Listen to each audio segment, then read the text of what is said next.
So the first thing that is important to understand when going through this program is what mobility even is. And I always say mobility is a combination of strength and range of motion. And really mobility training is strength training at the end ranges of motion. And so the best way to explain this is by comparing it to flexibility, which is what people mostly confuse it with. Flexibility is the ability for you to push yourself into certain ranges, whereas mobility is to control yourself into certain ranges. And so the easiest way to explain this is with my finger. This is how flexible my finger is. I can push myself into all these ranges and everything will be okay. Now, my mobility of my finger is just this. It's how much I can control my finger into these ranges. Now, notice the flexibility is a lot higher than my mobility, meaning I have more access to more ranges, but passively I can't contract in them.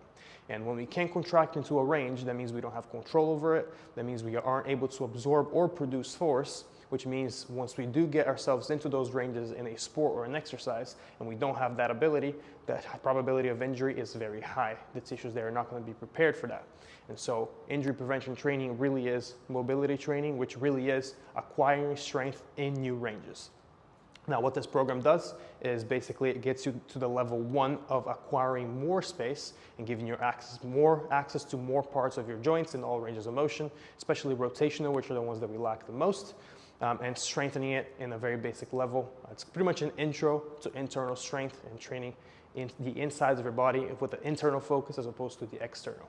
And so I hope this helps, and I hope this is valuable to you.